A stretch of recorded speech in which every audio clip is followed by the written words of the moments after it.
Hello and welcome to another episode of The Real Wrestling Show. And we are The Real Wrestling Show for what we believe to be The Real Wrestling Show. Telling doors, which is... AEW. Yeah, boy.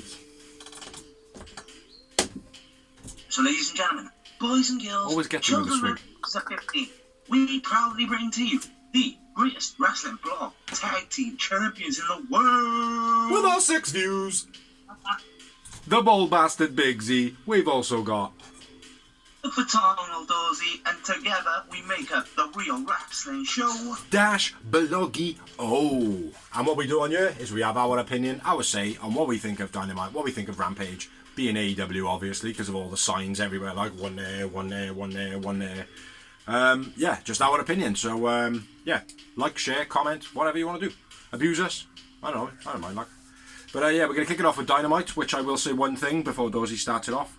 The thumbnail to Dynamite was Owen Hart showing the Owen Hart Cup. I don't know if that's been a couple of weeks, but the actual thumbnail before I watched Dynamite was that, which I thought was nice. Yeah. So yeah, Dorsey's going to kick it off with what I believe was a great match. It was decent. Adam Cole versus Christian Cage. To be honest, I thought it was going to be better than it was.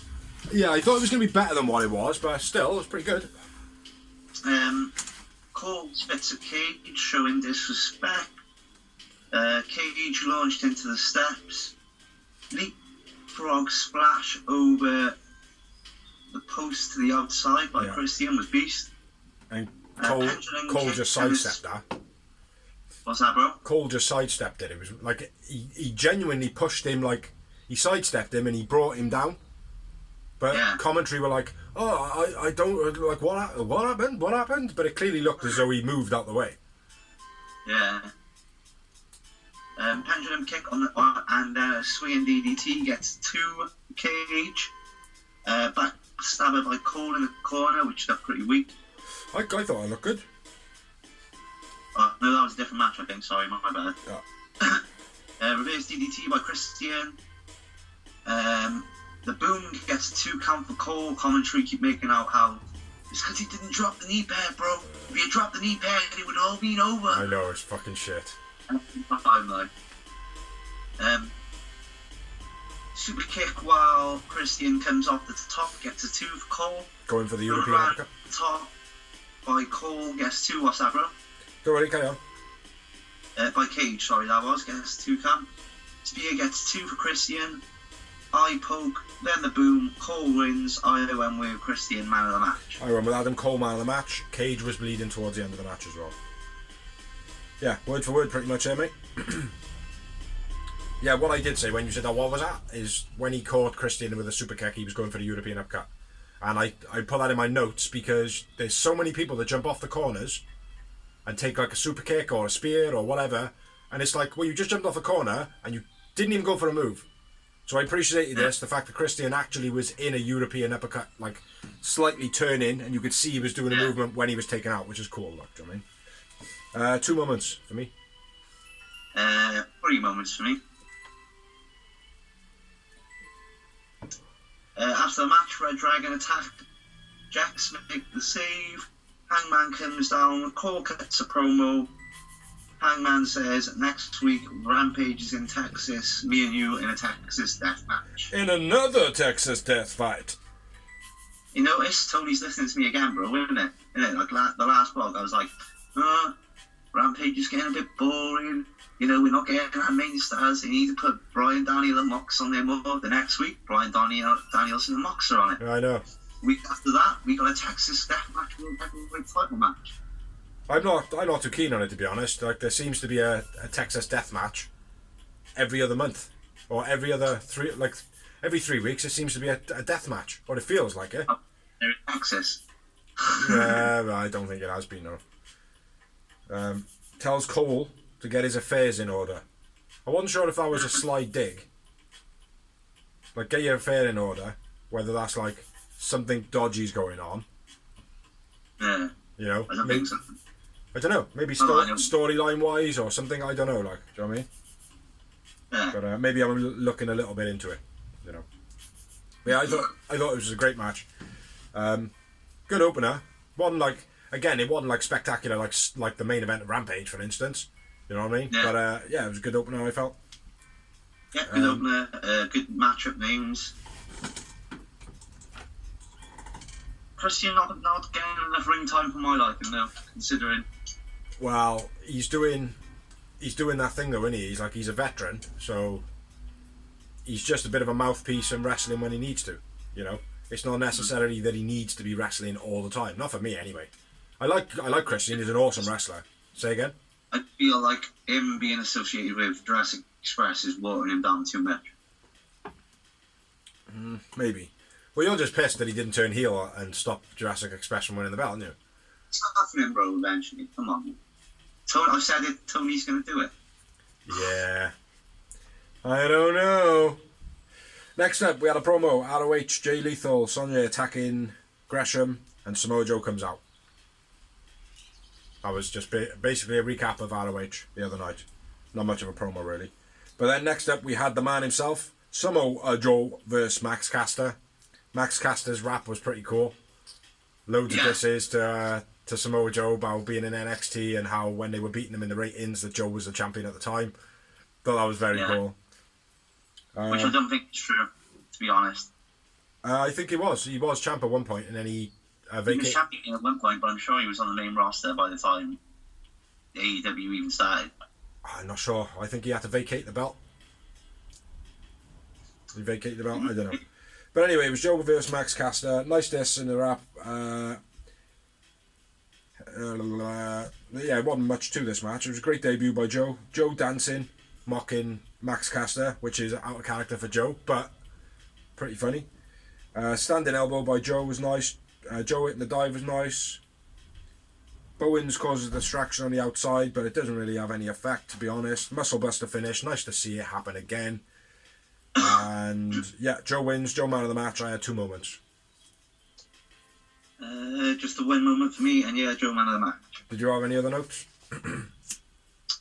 No, you got it pretty much, bro. After the match, drag in the corner by Joe. That's it. Yeah, he did have a nice little beatdown early on in the match as well. Like, you know, with his snap punches and that. After the match, Sanjay and Lethal say they won't attack like Samoa Joe did on ROH. And they say next week they're going to get Joe a massive present. Making this big hoo-ha about how Joe was their teacher and they tried reaching out to him and he didn't help, blah, blah, blah, blah. So, nice. Good little start to a storyline, this is, I think. You know? Some TNA originals there. Some will say ROH originals. For me, this is TNA rivalry. Yeah. But, for me, I didn't watch ROH. Exactly. Well, really at all, to be honest. But anyway, moving on. Next promo. The Blackpool Combat promo. Yeah, the BCC. Yeah. Basically saying they're going to run for everyone. Going to fight Trent Mox, fighting YUTA. Good, nice little promo, but nothing to build on. No. Next up, we had Sean Spears versus Sean Dean. Sean v. Sean. I reckon Sean's going to win. Probably. Yeah, Sean. MJF on commentary. Stiff pump handle, neck breaker by Spears. Wardlow takes out security in the back. Dean rolls up Spears while he's distracted by looking at the Titantron or whatever.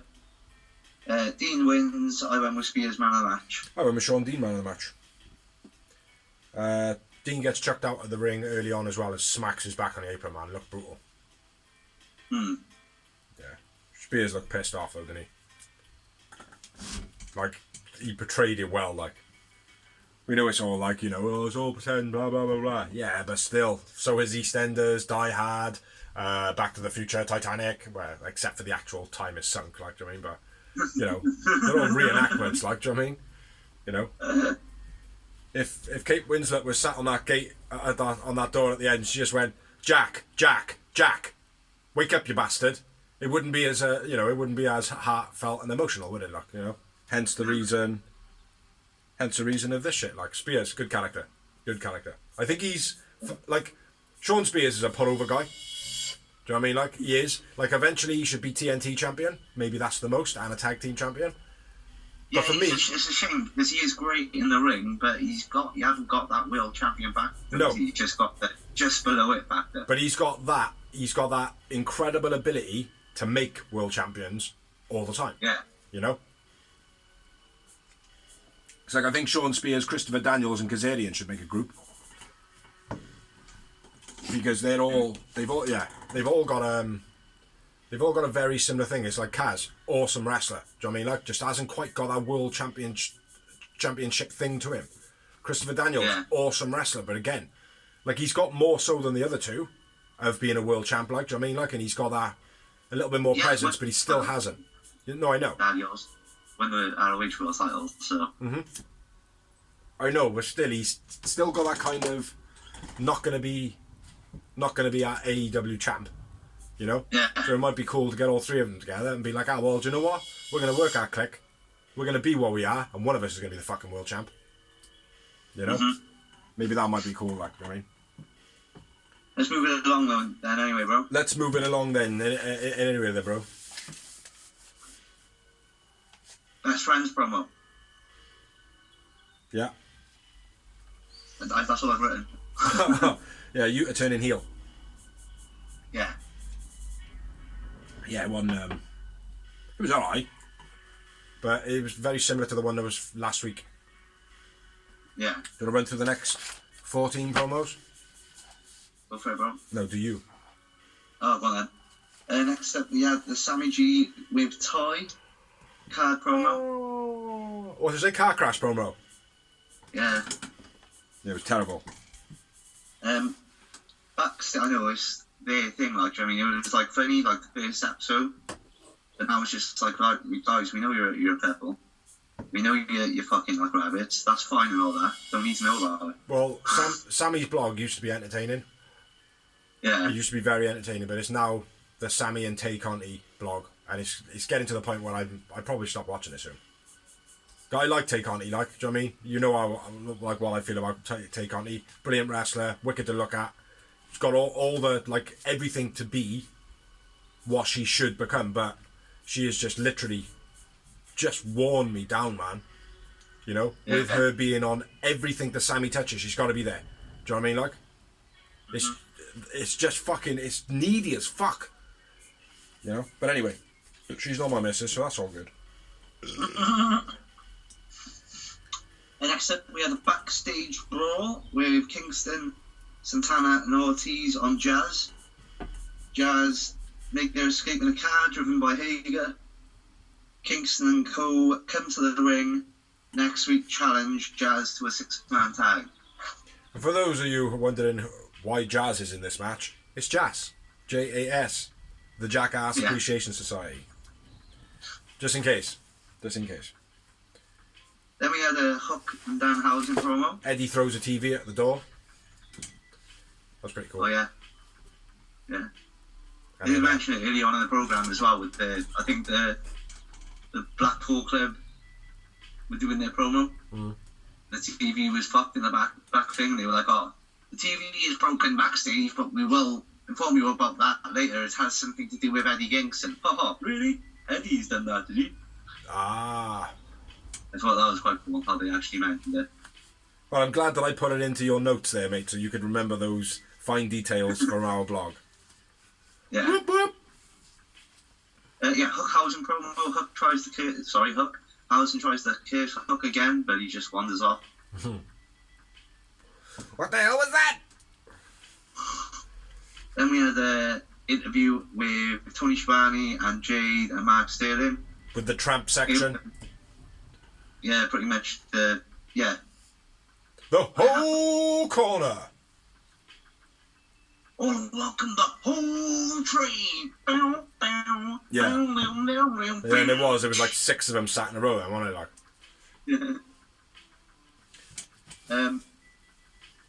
And then we've got MJF challenges Sean Dean next week.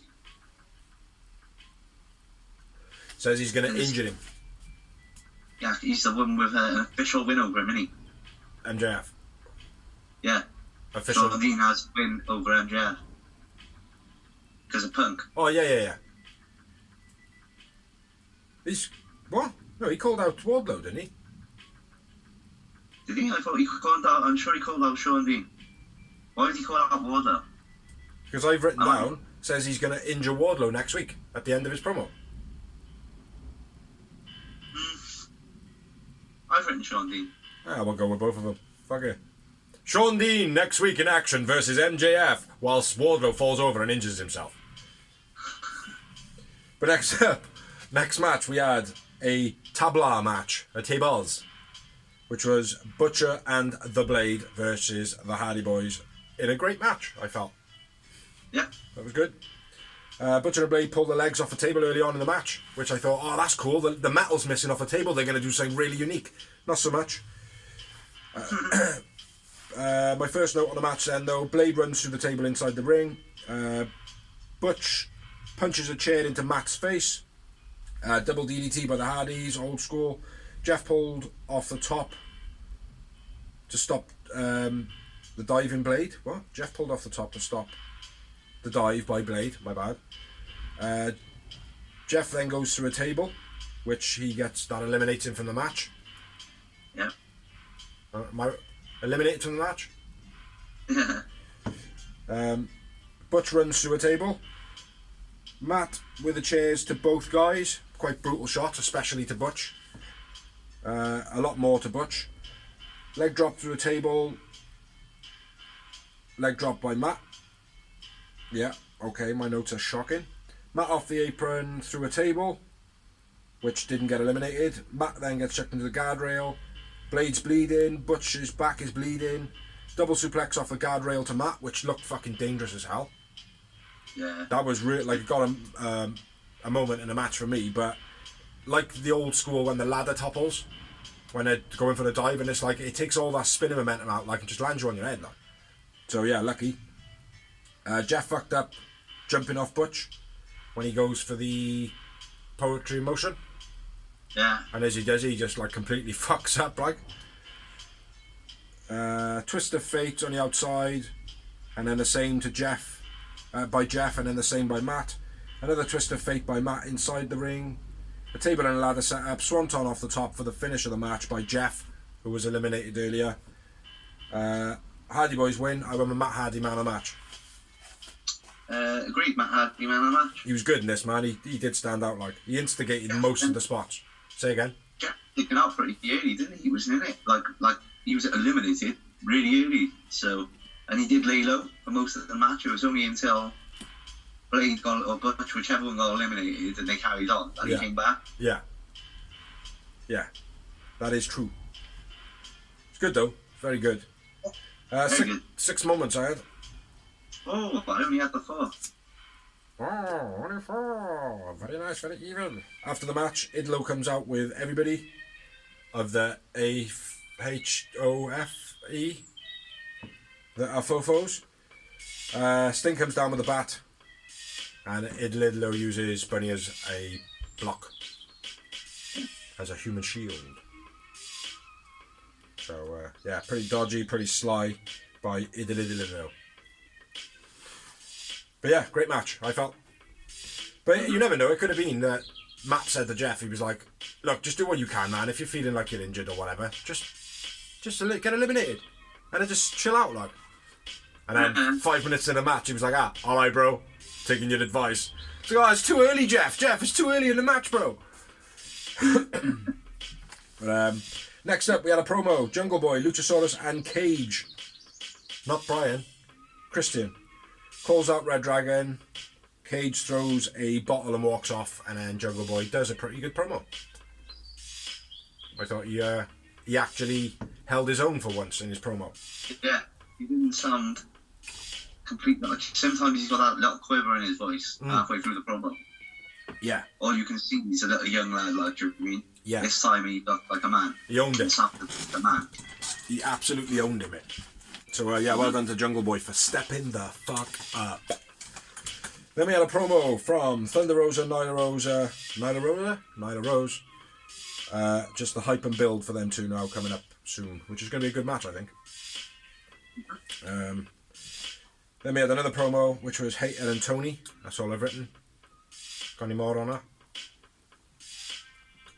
Well, they just get in each other's face, saying, "Oh, there's potential that they're going to fight each other, and they will take each other out." For drinks and stuff. But, yeah. It was alright. It was a decent promo, but again, there wasn't enough hype in it for me. Tony Storm has been a little bit of a letdown at the moment. Yeah. I don't know. We'll see. I like Tony Storm. I rated her in WWE. I rated her out of WWE. Mm-hmm. So. But they're not the superstar that they're trying to make out this year. I think so, yeah. I think that they're expecting it to be more of a, like, if it was like Oscar that came over or something. Yeah, like Mickie James whenever she turns up in a new promotion. Yeah. Same, that's what they wanted from her, I feel. Yeah. But she's not Mickie James!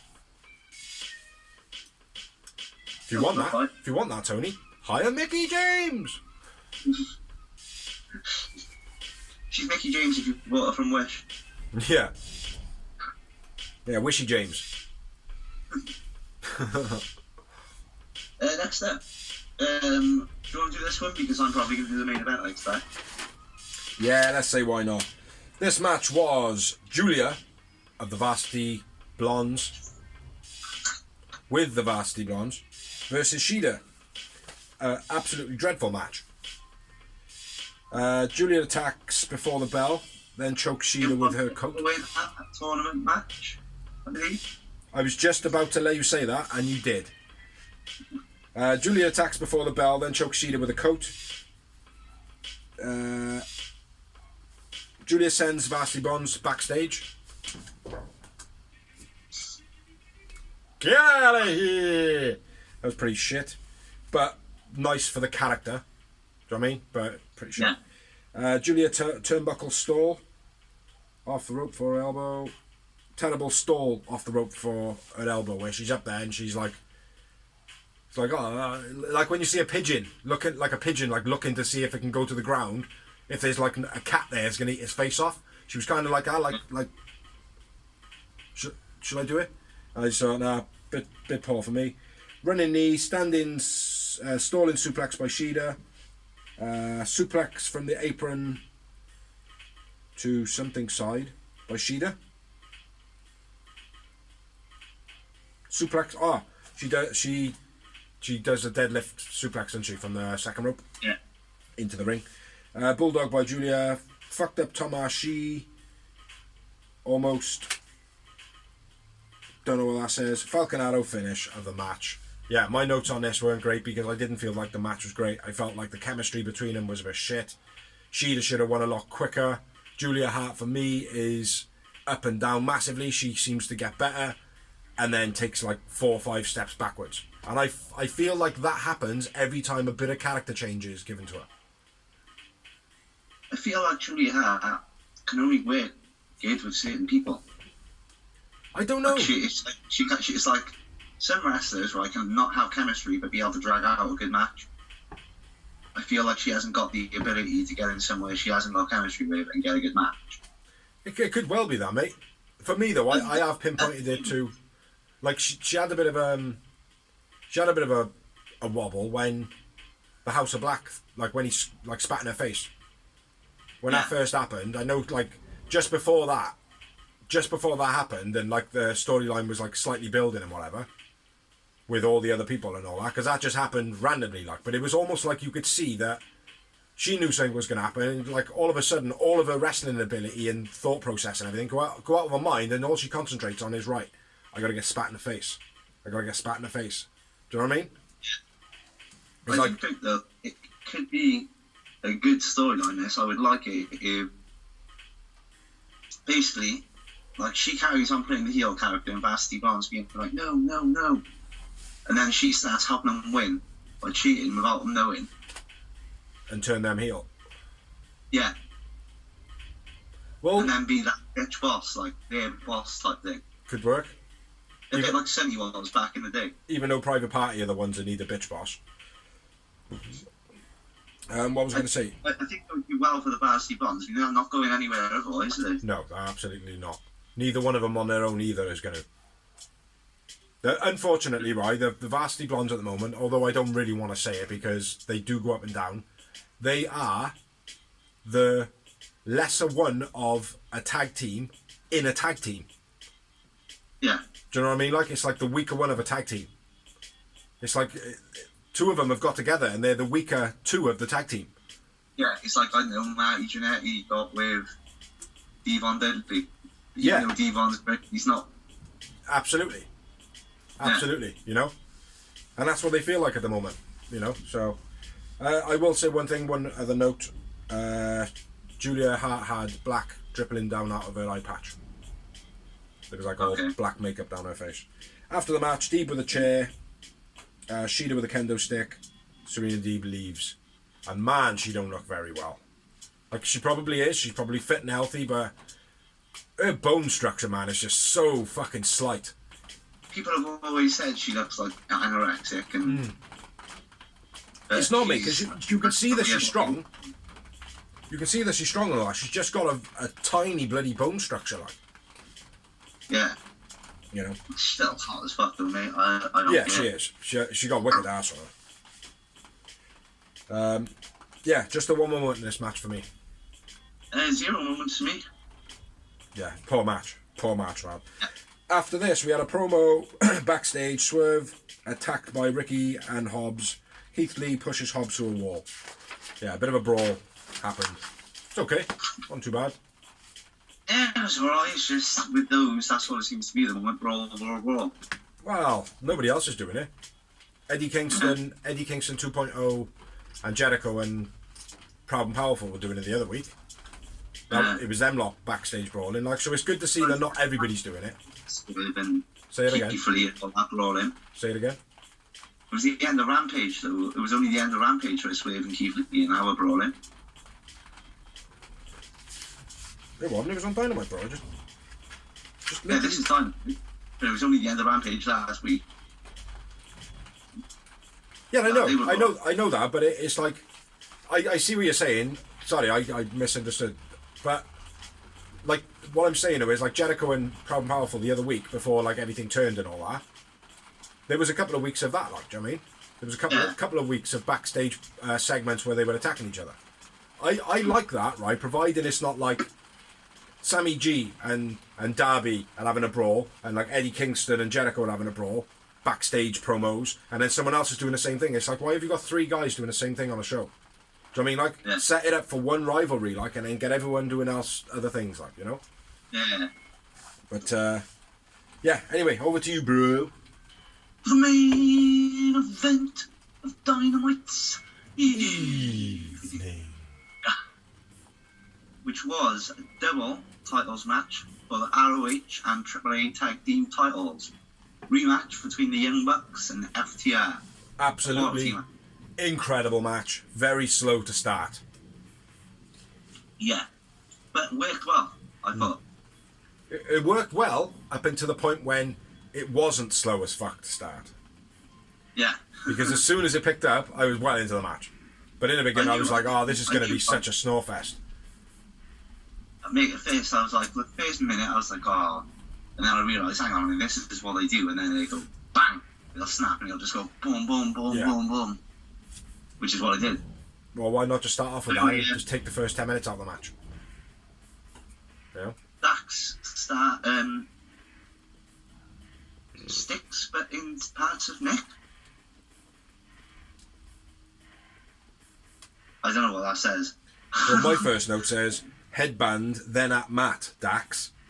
So we're both fucked. This is going to be a great main event. Double hip toss, double drop kick on FTR by the Bucks. Sharpshooter by FTR on the Bucks, but Nick, while he's in the sharpshooter, gouges the eyes of Cash while he's doing the sharpshooter on Matt. Well, that was quite cool. Yeah. A nice Russian leg sweep by Matt. Big uppercut by Cash from to get the hot tag. A beastie pile driver gets 2 for Dax. Backbreaker suplex, back-to-back suplex on the apron by Cash on Nick. Superplex by Dax. Top rope hurricanrana by Nick. Bulldog dropkick combo by the Bucks. Springboard facebuster by Nick was beast. Brainbuster on the floor by Dax. Beastie Widow's Peak by Cash. 2 count. What's that? Gets a 2 count. Yeah. Matt blocks big rig, then hits the low blow. Then the Bucks hit the big rig and get a 2 count. Moonsault press gets 2 for Matt. Nick gets the belt. Dax stops him. Cash gets nailed with a belt, but Dax stops the pin. Nick gets the belt. Dax, I just read that part. Super kick to Dax. BT trigger, but Cash gets a rope break. But the referee does count 3. He does hit the mat 3 times. And the bell even goes. But he doesn't actually go like that. Yeah, exactly. It's good, man. It off as soon as he hits the breed. He's like, no, waves up. Good spot, man. BT trigger, but Cash gets a rope break. Dax cracks Nick. Catches Nick. Catches Nick in a power bomb on the Meltzer driver, and then Cash hits the tombstone. Big rig by FTR. FTR win. I went with Cash, man of the match. BT trigger to Matt first, then the big rig. Gotta get the BT triggered in because it's not their moves. Who do you want man of the match? Cash. I went with Dax. And Bobby Cruz from ROH was the announcer of the match, just to put that in. Yeah, sick match, man. Sick match, just very slow to start. Big number for me, I had 9. I had 7. C'est bon. Oui, oui. Le blogio. Yeah, so overall, man, I thought it was an okay Dynamite. Well, better than okay. It was a good show this week, Dynamite.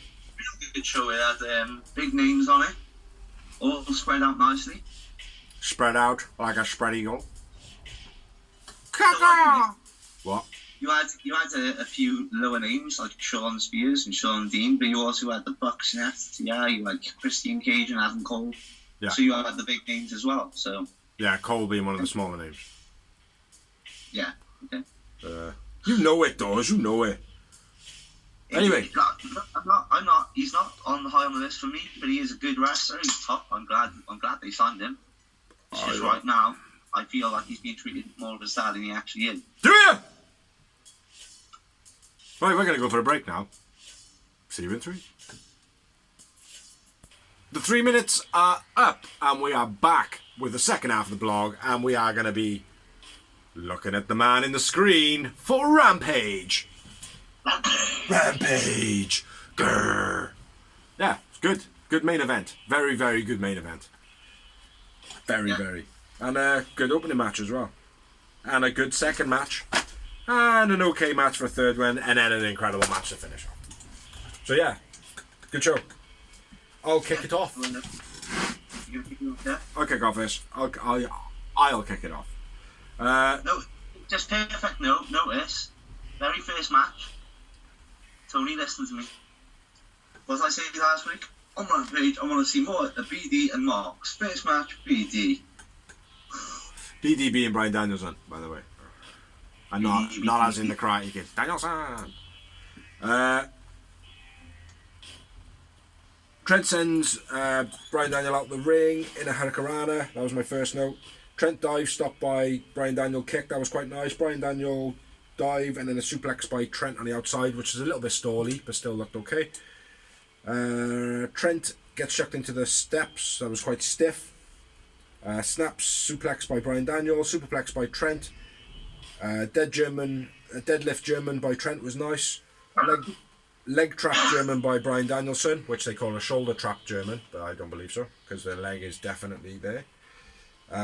Dragon sleeper by Bryan Daniel. Swinging DDT by Trent gets a 2 count. Strange reversal off the top by Trent and falling with Bryan Daniel. Was a bit odd. Back and forward elbows, half and half by Trent was nice, which it always is.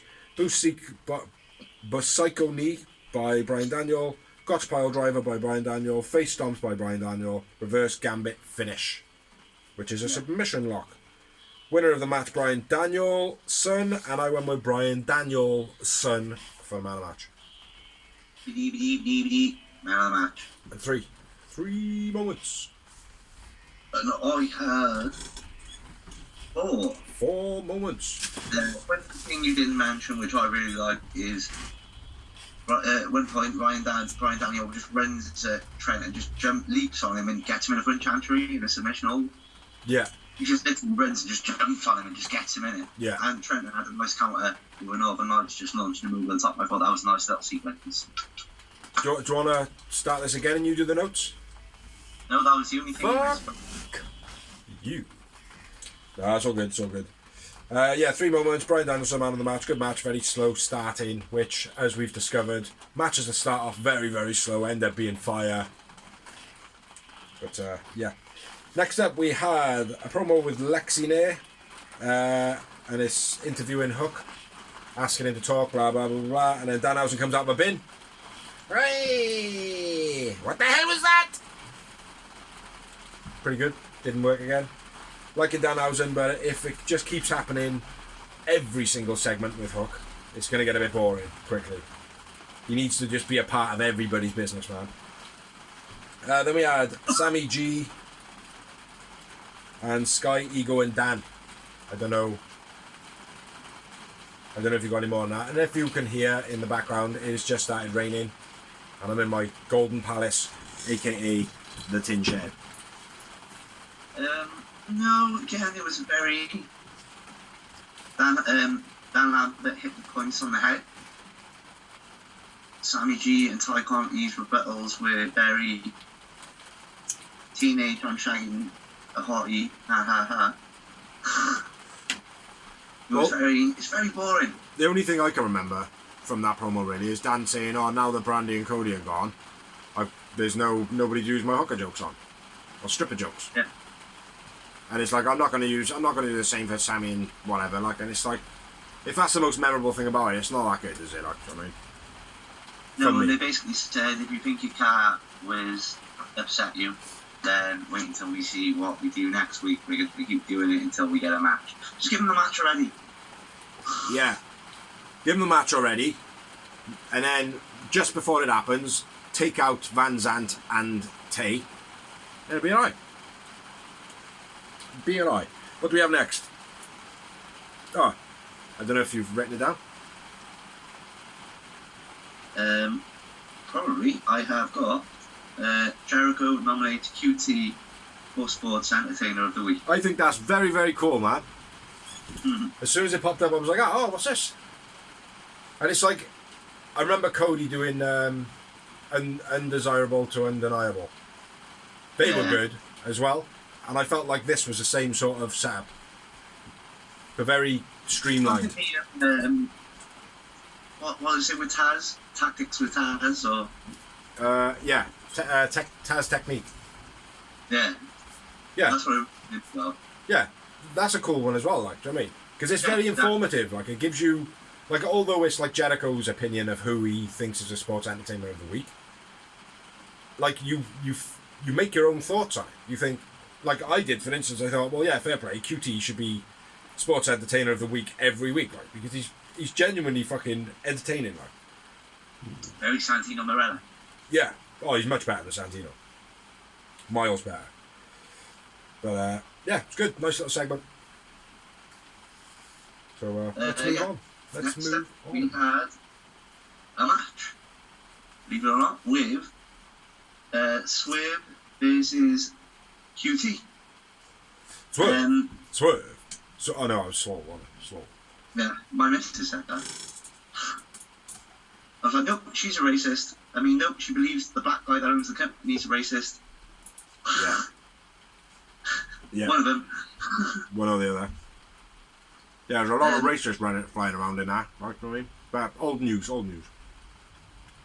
Strickland lands on feet after being thrown to the outside in like a arrow spring technique. Yeah, quite cool. Spring technique. Nick and Solo ejected from ringside. Pop-up uppercut by QT was nice. Bottom rope drop kick, then the roll through flatliner by Swerve. Swerve hits the finish.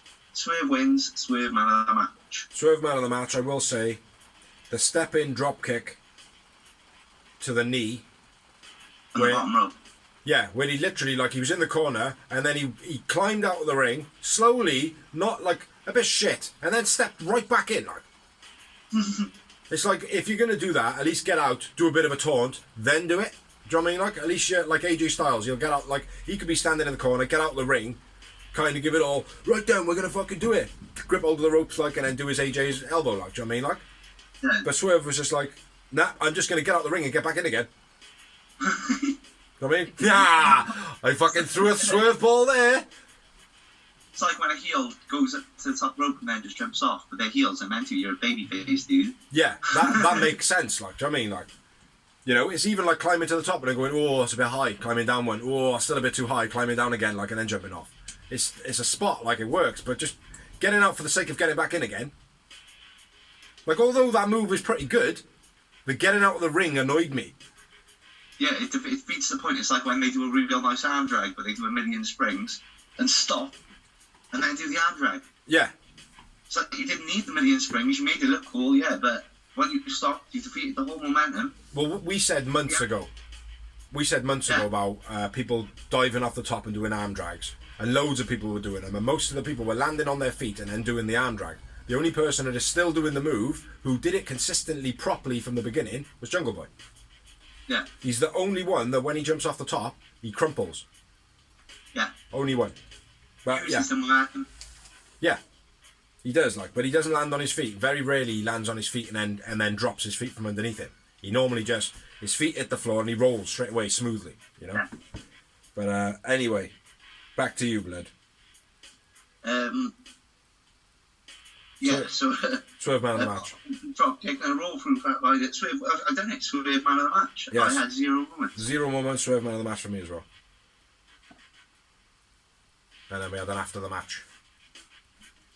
After the match, Stark challenges Swerve for a match of Dynamite, I think. Yeah. Did I get that right? Stark says Swerve, Keith Lee versus Hobbs, Starks next Dynamite. Right. And then next up we had a promo, Marina Shafir answering Jade, which we all know that she's not going to beat her. Did look beastie though, and it looked convincing. Yeah, I like Marina Shafir. She's pretty good. I can see that it's only going to be a matter of time when she's teamed up with Layla Hirsch. And I think it's the whole Eastern Europeans thing about them, like, do you know what I mean? Like, and that sounds very stereotypical, but at the end of the day, they're two similar people. Just join them together.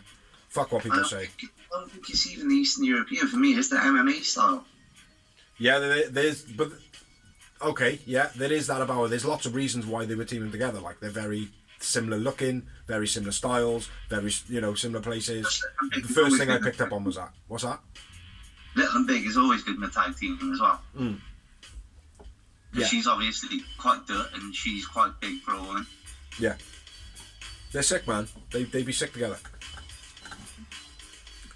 Yeah, moving on, is it? Yeah, move on. Next up, we had a match between Red Velvet and Willow Nightingale, which I like Willow Nightingale. When I first seen her, go on. She's alright. 4 in this match. Yeah, one great in this match. Well, I don't know. Yeah, she was alright. Yeah, when I first seen her, I think I said in the blog, like, yeah, I want to see her again, see how she comes along, like, you know. But she's got a good presence. She has been doing the rounds, mate. She's been on NWA quite regularly. And she appeared on ROH, the pay-per-view. That's how this match came about, I believe. Yeah. So I mean, if you're on NWA and AEW, then for me, you're making decent rounds. Yeah, absolutely. You're on TV channel companies. Yeah. And she's obviously doing independence on top of that, I would expect. But she's got a real good presence about her. I don't know, like, why you didn't like her about her in this match, but you tell me after anyway. Getting into the match, arm drags, drop kicks by Red early on, shoulder breaker by Willow, shoulder block by Willow, sorry, that was nice. Suplex, backsplash by Willow was nice. Red doesn't roll out of the way quick enough when Willow goes for the moonsault. And luckily, Willow's elbows just about miss her head. So that was Red's fault. Spinebuster by Willow was okay, a little bit scrappy. Misdirect body block. And then a cannonball by Willow. That was quite nice. Gets a 2 count. Terrible finish, which was a corkscrew kick.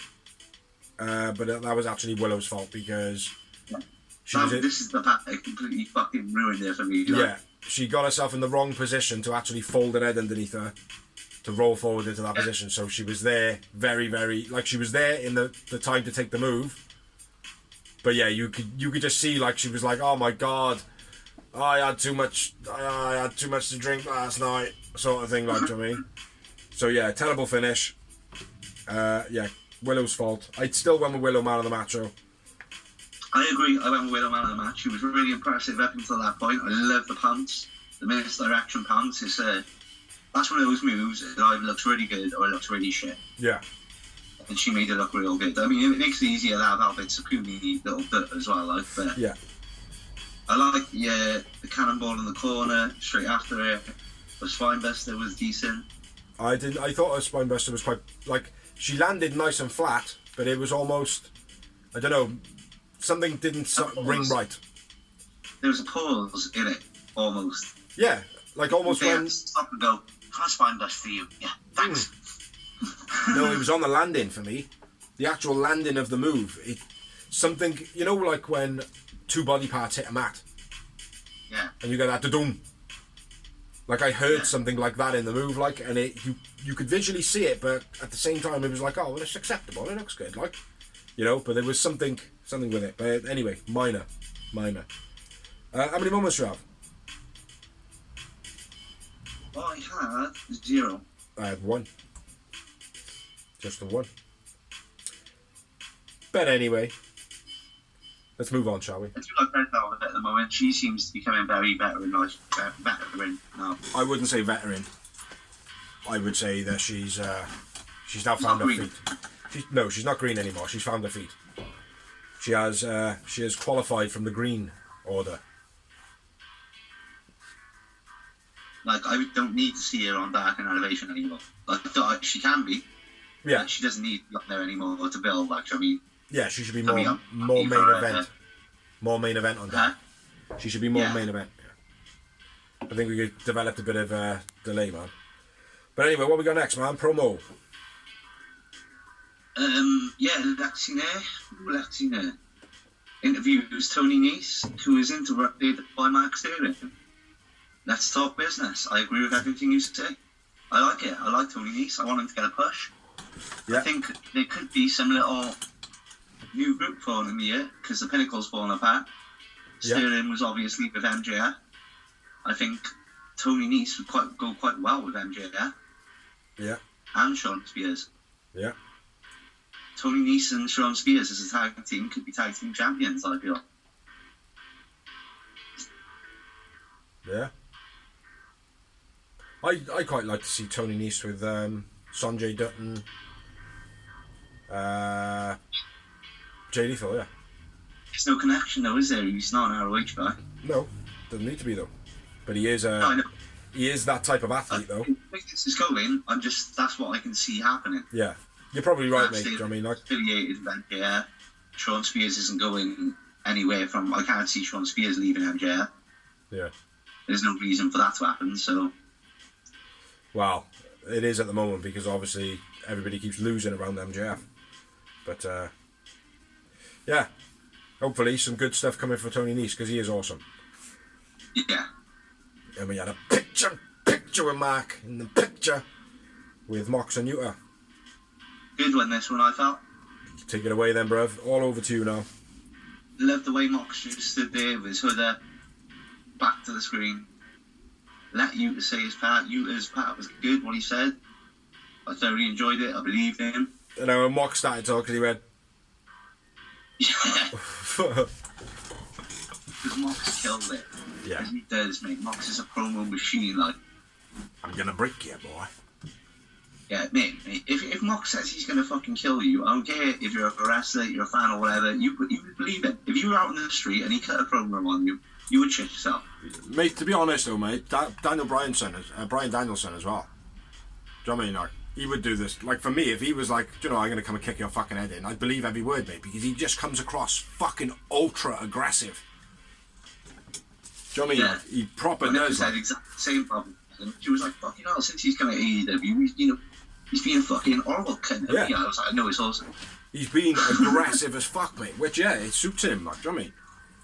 You know, and the reason it's probably come out, mate, is because over in Fuck Vince and Co, they're like, "Ah, no, we can't have you being that bad of a heel." Like, do you know what I mean, like the kids might not like you. Do you know what I mean, like, fuck the kids. I'm here for the kids. I'm here for the wrestling fans, bro. well, that's the thing. You know, it's like I read someone put up a status the other day, basically saying, "Oh, to all these AEW, WWE like haters, blah blah blah, all at war and all that." It's like, if you want adult entertain based wrestling, go to AEW. If you want fucking kids based, every now and again have a match, go and watch WWE, because that's what that is, and that is a perfect way of summing it up. Like, if you want adult entertainment with that whole wrestling theatrics about it, go to AEW. You asked me why you did wrong as shit, and I'm like, no, it was good. And you were like, and I was like, listen, Dynamite was better because it's a wrestling show and I prefer wrestling. Yeah. But WWE is good for what they're doing what they do the best they do. Yeah. Do you know what I mean? It is entertaining. It is funny as fuck. And they had the great AJ Styles match in there now and then. Yeah. Yes. But like I said to you, I watched Raw and you're like, oh yeah, doing shit. And I'm like, no, it's good, but it's good at what they do. If you're a dedicated AEW fan, you're not gonna like it because you don't like entertainment. No. I started not watching WWE long before AEW was in existence. Oh, right? Let me go off it. Remind me as well to talk to you because I forgot when we were on break about what you were saying about the preview, because the preview wrestling WWE. Right.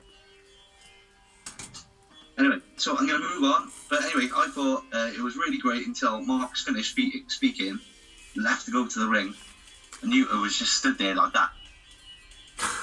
Yeah. It was so awkward. It's like he should have threw his belt down and stormed off or something. Yeah. He looked like boy that was about to get his ass whooped after he's spoken out of character to his dad. Like. Yeah.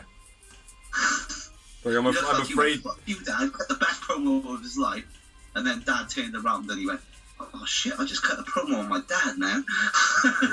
Yeah. No, he stood there like, oh right, fuck. If I go anywhere now, Mox might have just gone from his promo screen, and he might be coming here now. So if I stay here, no danger. I can't go to the ring, because if I go to the ring, I'm getting fucked up. I'll stay here, no danger. Oh my god! I'm gonna die! But for me, it was apart from that, it was a good promo from both sides. It was not one of those waste of time ones I normally moan about. Yeah. Which, in all fairness, haven't happened for like 4 weeks now. Maybe. In your opinion. No. For your opinion, bro. You're the one that keeps going, oh, this was good this week, it was good. And it has been about a month. But anyway, go on, get into the main. I think maybe 3, not on men. There's evidence. There's evidence. That's why my memory's better than yours as well. So. Oh, here we go with the fucking memory. What were we talking about? Come on. The main event of Rampage's evening. It's time for the main event. Me and Bigsy kind of talked about this off duty. Off duty. Which was John Moxley versus YUTA. I've written YUTA because I still haven't researched actually. I have. His name is YUTA Eula. Wheeler YUTA. Wheeler YUTA, not YUTA Eula. Wheeler YUTA. So yeah, respect the YUTA Eula. But yeah, this was a fucking brilliant match. Incredible. Very bloody. YUTA is a beast. YUTA threw the second rope to the outside. Was beast before the match even starts. Then they brought on the crowd again before the match even starts. Big German by Mox. This is when ding ding happens and the match actually starts. Backdrop to the outside, smashes YUTA's face off the apron, then the stomp on the head, on the stairs, busts YUTA open, big time. And a very quick blade. He actually, he obviously cut himself. Very, very quick, very well done. Although, carry on. Although, probably too much. No, you carry on now, man. Yep, Yuta busted open, inside out, throw by Mox. Superplex gets 2. Yeah, just before that. Then Sorry, just before that, Moxley puts the blade in his pocket okay. that Yuta used to cut himself. And they said that on the commentary. Look how veteran Mox is.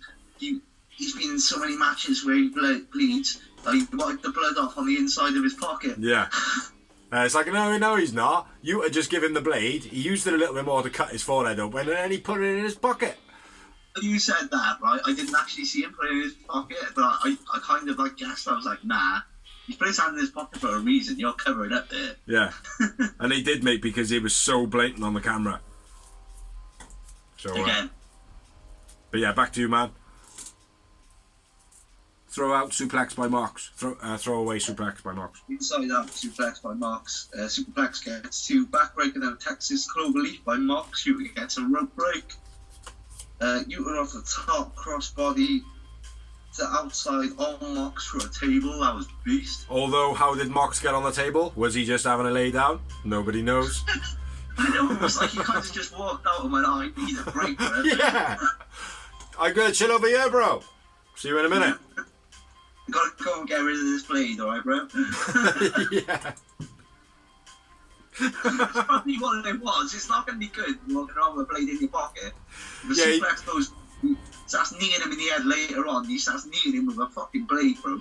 He's just walked over nonchalantly to the table, put his hand down, like leant on it, be like, take this. Bro, take this off me. They're like, what? So he's leaning over further and further until he's actually laying on the table like that. Just take the fucking blade.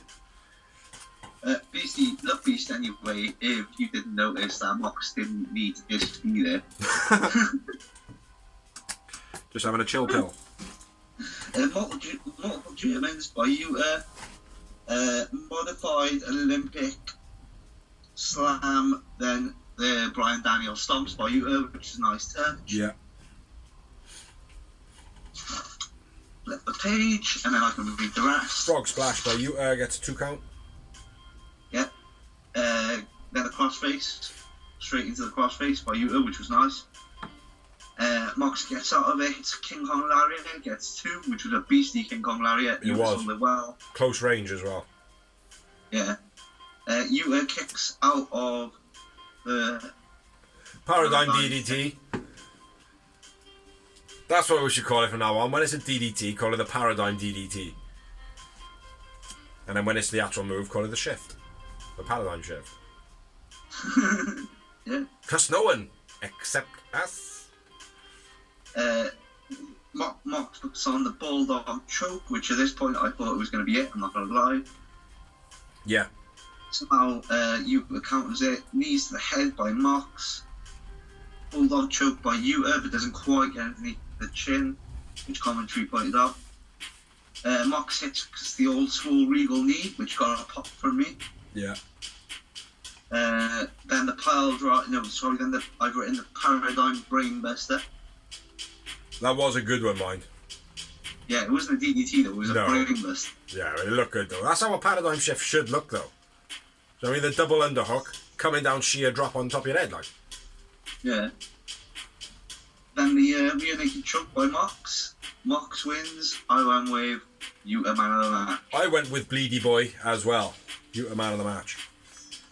But it didn't have as many moments as the FTR Bucks match. Still had a big number though. 6 moments for me. I didn't have a big moment at all, mate. I only had 3 moments. Do? Yeah. A couple of mine might have been like counting blood. Probably not. Yeah, Yuta's a fucking beast. And I when you started doing your notes and you said Yuta a couple of times, all I could start thinking about, and I did snap out of it eventually, is if you had a party called Mita, they could call themselves the Chuckle Brothers. It'd be, Mita Yuta, Mita Yuta, Mita Yuta, Mita Yuta. You'd only get over in the UK though, bro. Yeah, that's true. Yeah. Yeah, great match, man. Absolutely incredible match. Yuta showed so much like will to not be dead. Yeah, brilliant match.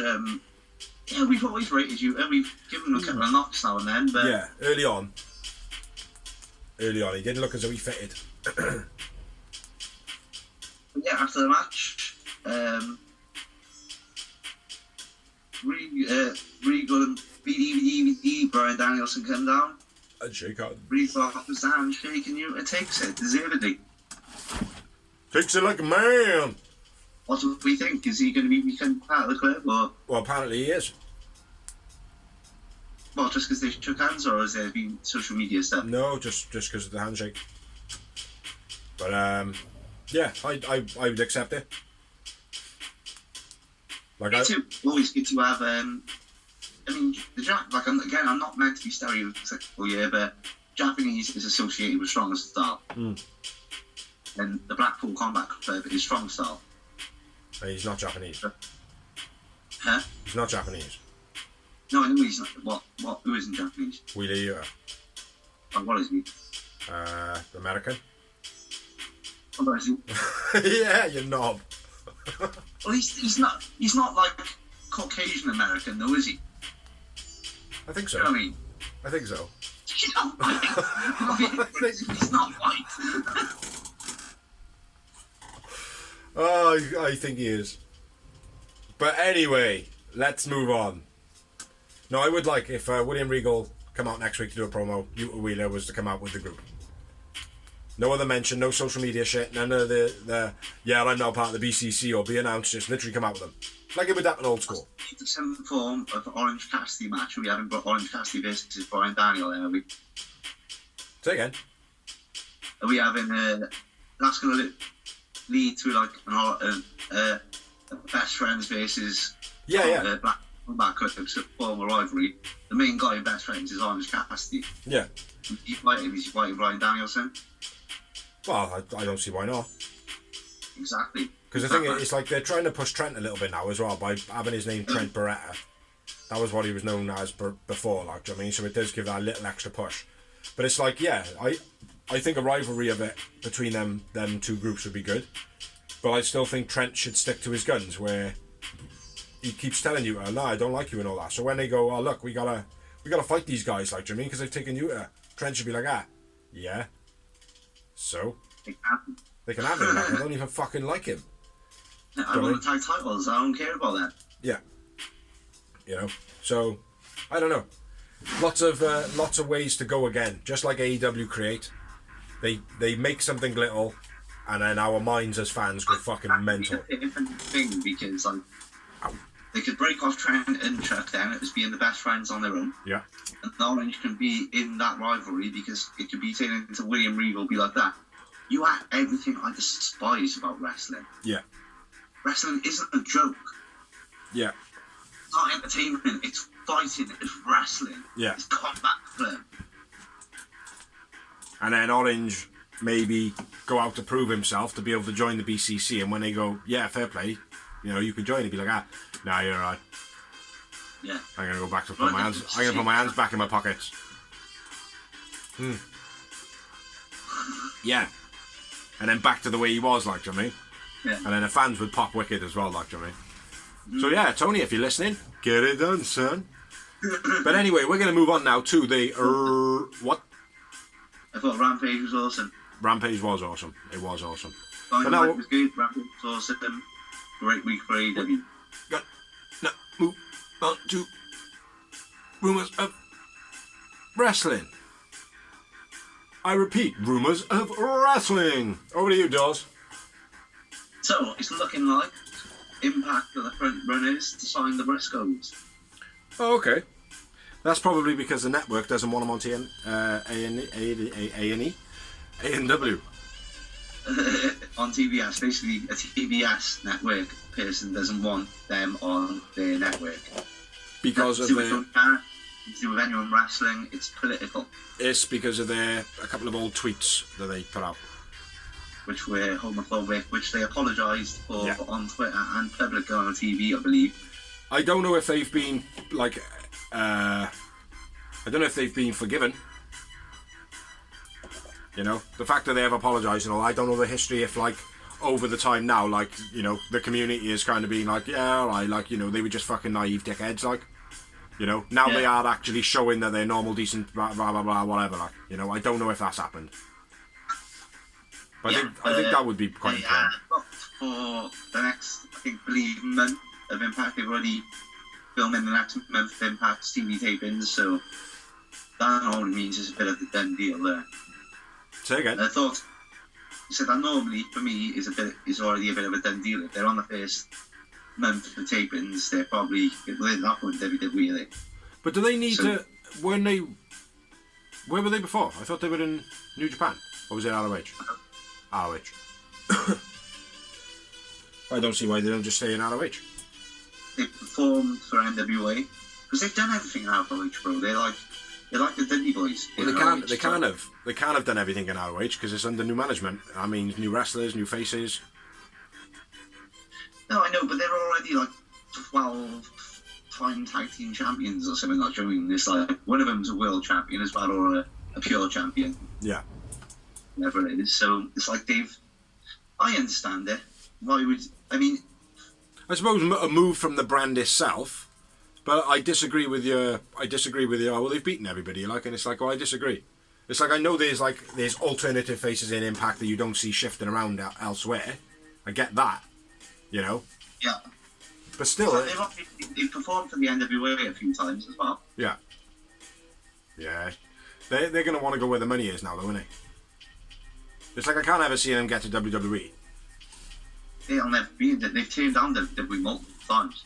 Yeah, they might have turned them down in the past, mate. But again, as you get older, mate, you start looking for the easier money, like. You start looking for the big bucks. You start looking for the big bucks because of your experience, like, do you know what I mean? Yeah, I don't think WWE will go for him now. But on other news, the rumour is coming out on, again, ROH related. A lot of the talent will be AEW contracted, basically. Will just be floating back and forth. Yeah. I don't like the idea of that. No, nor do I. Yeah. But then yes, some of it, like I said, I would like it in like a big time storyline.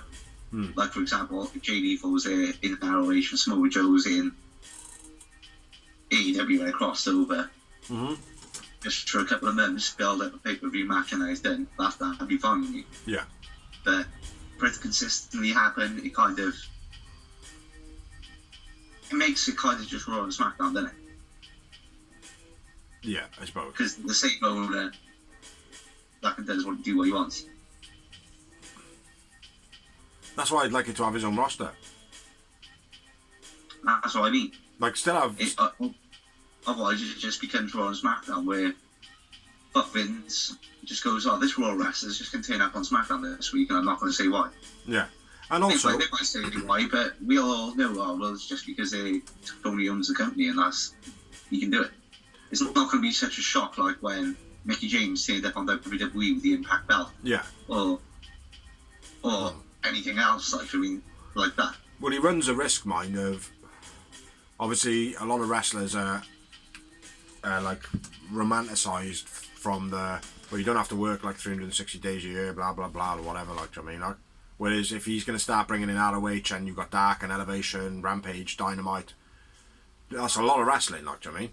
And not to say that you know people are wrestling Monday, Tuesday, Wednesday, Thursday, Friday, or whatever, like, because as far as I'm aware, on a Dynamite day, they film a lot of footage. They film Elevation. Yeah. Dark. No, they do Dark in Orlando now. But yeah, they record in the same day. So whether that be like wrestlers wrestle 3 times in a day, you know, that doesn't negate to them working 3 days a week. It's just broadcast for 3 days of the week. They're only working one day. Yeah. So, you know, it is. But if you've got ROH, that's not going to be able to be filmed in the same day. You know? Yeah. And I certainly don't want to be seeing ROH shows filmed in exactly the same arena that AEW was just in. Yeah. I don't want to be seeing that either. No. Because that's just going to be... What's going to end up happening is you're going to get all the fans going to the one and not to the other because they can't afford to. Do you know what I mean? Because they know. Yeah. All you got to do is go to one or the other. Yeah. You know what I mean? You know, because obviously people... Purists just for the fact that they're going to be like, well, I'm not an AEW fan, I'm an ROH fan. And it's not ROH anymore. Yeah, it's just AEW Mark II. Yeah. So there's lots of risk if he just has his roster floating back and forth. There's going to be a ROH roster, but there's also going to be, it's stated that there's going to be a lot of Wheeler Yutas, JD Full, Samoa Joes just floating back and forth. Like.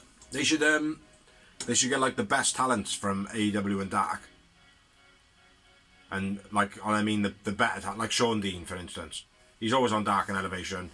You know, he's got something to him. Get him going on ROH. Get him on a weekly programming. Do you know what I mean? Yeah.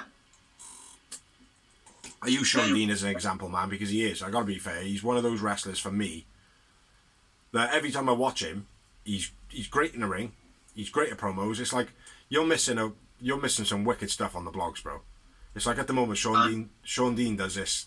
He's doing his gimmick where he's the coach, and he's the like wrestler as well. So like he'll come in like with Fuego's mask on, like, and he'll like take the piss out of Fuego, like, oh, what was that, son? Like, and it'll be a Dark and Elevation match that he's like breaking down, and he'd be like, God, son, what was that like? You literally just bent over him, just let him. You literally just bent over him, let him kick your ass, like your mother did to your daddy. Do you know what I mean? Like, it's stuff like that. And mate, I gotta be fair, Sean Dean is a real funny character. But yeah, you should watch him, man. You're missing a lot. Certainly BTE and Ethan. Yep. BTE and Ethan's blog. If anybody wants to go and watch them, they're awesome. Ash Carter, aka Wentz from Impact Wrestling, part of the Rascals, released by WWE. Gone. That's a sign for gone. Cut. Yeah, because of Kimberly. Yeah, Kimberly recently shared photos of she's their ex partner, and she showed photos of her face proper smashed up. Rumours coming out that that's not the reason why WWE released him. It's a photo of him dressed as Hitler. Yeah. Halloween. Doing a salute, and his hair all the same, and a little moustache and everything. Yeah, Kimberly is a lying little toe rag, I reckon. I don't know much of the situation, but the fact that she put up on Twitter, yeah, blah blah blah blah, I forgave him, but now it's time to bring him down, sort of thing, like, and it's like, well, I get that, you know, relationship stuff happens, you know, when people keep quiet and things like that. It's like, but I'm not being funny. She come across like a real jealous, horrible cunt. That's what she come across like. Not to say that he didn't hit her around or whatever, like, you know, and if he did, he's an horrible cunt as well. But she comes across like one of those people who'll be like, go on then, fucking hit me, go on then, fucking hit me. Do you know what I mean? Not saying she's just asking for it, like. Yes. Perfect way. Yeah. Goading you. If a bloke did it to you, if a bloke was to speak to you the way that she sort of would, you know what you would do. Mm-hmm. That's the sort of thing, like, so. But he was, at the time, NXT Tag Team Champion with his partner. I can't remember what they're called now, but they were the Rascals in Impact. DSK. DSK, I think I called. Yeah. DSK, yeah. Good man. Yeah, bro. Yeah. Yeah, so obviously that creates a tournament or something for the NXT tag titles. No tournament. No tournament. Someone's going to be announced next week, so it's just going to be a match, I think. And Sarah Logan has been booked for multiple appearances for the Control Your Narrative promotion. Okay. It's got a bit of a Fight Club feel to it, that. Yeah. You know, have you read the rules and stuff like that have been put up? No. No super kicks, no tope suicidas. There's something else you're not allowed to do. There's like a set match that they do where it's like a no limit match or whatever, and if there's like a 60-minute time limit or 45, it goes to the time. Like it goes to the 45. I don't know how that works, but I don't know. It looks pretty good. Sounds pretty good. Well, I like EC3. I like Braun Strowman. He's alright, so we'll see. Hopefully, they're successful. But there's a lot going on in wrestling right now. Like, I mean, like, considering, like, you got to remember back in the day, you had ECW, WCW and WWE, and they were scrapping it out, and two of them lost. Yeah. Now you've got WWE, which is like basically WWE, WCW, and ECW in one. They've got so much brandage and content and programming going on. Yeah, but it's in one place though, so it's you just put that under WWE. It's still competition and stuff to watch. If you are a fan of that brand, there's no need for any more wrestling in your life. Yeah. Like if you're a hardcore WWE fan, which lives and breathes WWE, there's no need. There's no more space. There's no more void to fill for wrestling. But then you've also got NWA for the proper old school fans. Let me ask you then, though, right?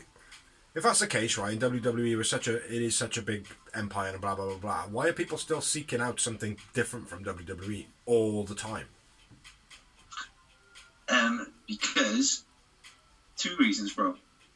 Like, you know, anything that becomes popular then becomes the hated thing. The moment it's like become the top dog, everyone's like, it doesn't matter whether it's Eminem as a rapper, the best rapper in the world, yeah man, when he was the underdog. The moment he was like solidified majors, he's like, yeah, no, he's still best, mate. Simple as that. Yeah. In my opinion, like, but it happens with everything. So there's that. And also, you hear it as well. I mean, if you're a wrestling fan, you hear, or maybe it might even just be a simple thing like Bryan Danielson. You're a huge fan of Bryan Danielson. He leaves, you follow him. Yeah. I don't know. Anyway, go on. Yeah. So like I said, I was saying, right now, the wrestling world is like, you've got this Control Your Narrative coming up. You've got WWE. You've got Impact. You've got NWA. You've got AEW. You've got ROH. Among the amazing independent scene wrestling, which is blowing up anyway. Like, what's the other one? CZW, Combat Zone Wrestling. Yeah, New Japan.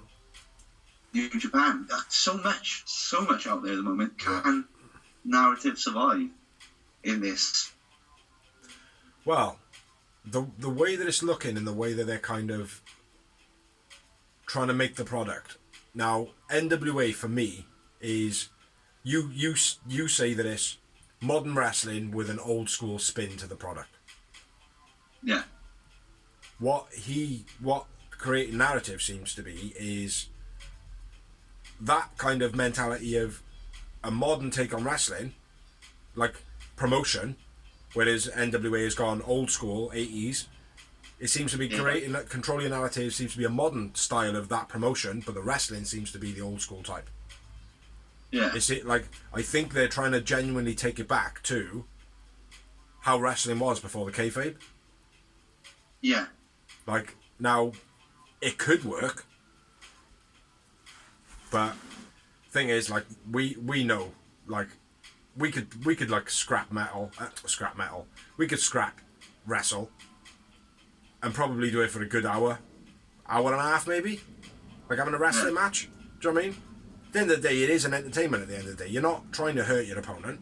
So how are they going to be able to do these matches where, like, I can't ever see it coming back into population of sorts, because how can you, like, when is an opponent going to give up in a theatrical match? Mm-hmm. You know what I mean? So certain rules that he is suggesting, for me, I can see quite a few gaps in it. Like with the whole ranking system in AEW, you're like, oh, it doesn't make any sense, blah blah blah. But it does work. It does work. Do you know what I mean? Like, yeah. Like it doesn't work perfect, but it does work. You know, there's a lot that links around it, and it's kind of right. Okay, yeah, that makes sense. Like, and you know, and another time just like, oh, why is he getting a title shot? You know, I get that. Like, do you know what I mean?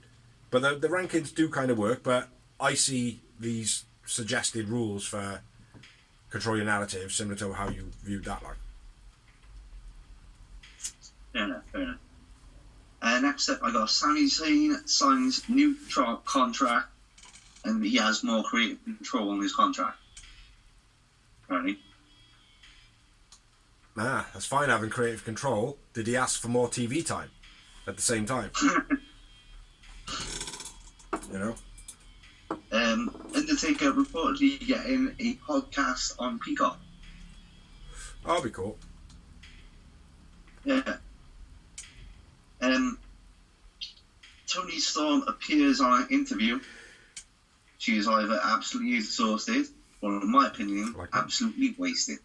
Yes, I heard about this. I think she was wasted. I watched the interview, bro, and she was like, they were like, oh, so who would your dream opponent be? And she was like, oh, shit. You can't just drop a bombshell like that on me like that. Shit. Yeah. Oh, so like me and you when we're reading our blog back? Yeah, well, we're pissed. Yeah. Yeah. That's bad. No, I don't like to rag anyone out, mate. You know that, but she did look smashed. Hopefully, I mean, a lot of reporters are going, oh, no, she was really tired from the flights and all that.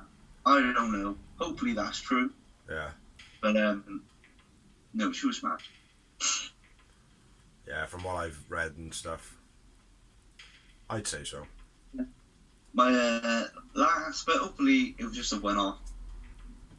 You know, people have faults. People have lives as well. And people got lives, yeah. Do you know what I mean? Like, hopefully she's alright, and it was just a one-off stupid thing.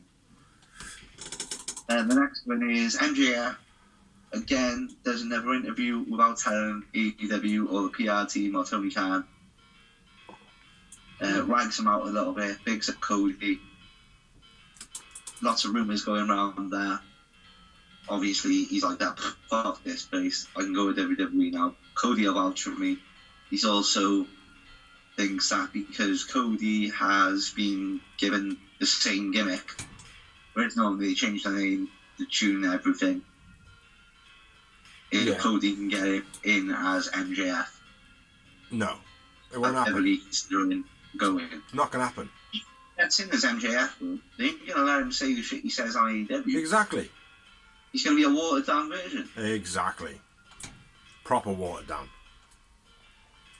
Who wants to buy a fucking clean version of an Eminem CD? Still good bars, bro. Still a good song. Yeah, but to get the actual feeling from it, like. You gotta have the proper lyrics, the bass lyrics, not the radio edit. Yeah, you gotta have fuck, shit and bugger. Hmm. No, I totally agree, mate. I don't know, mate. Maybe it's a ruse. Maybe Cody being over in WWE is all a ruse. It's a wonderful thing at the moment. Yeah. It is, mate, because the post interviews, like the post WrestleMania interview, he was talking about AEW all the way through it. Well, You know? mate, it's brilliant because, like I said, the moment he came out as Cody Rhodes, the American Nightmare AEW style, he was advertising Cody, advertising AEW because, like you said, it's all been about Cody. Yeah. So literally, he just walked out there and went, "Hey, here's AEW." Yeah. Well, I hope, mate, that he breaches his contract. Might do, mate. Jeff Hardy did it. Breaches contract, and then Tony Khan pay a fine or something. Yeah. You know what I mean? It wouldn't be the first time this happened. It happened with Bischoff back in the day. It'd be a brilliant thing, like. Yeah. You know? What a scoop that would be, like, do you know what I mean? If that happens, Cody, we'll love you forever. But we probably won't. Have you got any more news? Nope, that's it, bro. Because I want to be done here now. I want to go in because it's been an hour and 24 minutes. So, thank you for watching, thank you for liking, thank you for sharing, thank you anywhere it's helped us do the blog, thank you for commenting. Please like, share and subscribe, and share to a wrestling fan. Check out the other videos we have got, which being the greenhouse, which are some old ones which we don't really do anymore. Dawsy's going to say something. Backstage banter, merchandise memoirs, season 1 is up. Season 2, the first episode is up. The rest of the season will be continuing this week because I have had my Wi-Fi reinstalled. Yeah, boy. Like this week, episode 2 will be going up. And I will record the one that I have tomorrow, maybe. Cool. I'll do it tomorrow, maybe. So, yeah. So I've been Big Z. I've been the phenomenal Dorsey. And that was our little rant about Dynamite and Rampage. So, Rampage. catch you next week. Waka waka waka waka.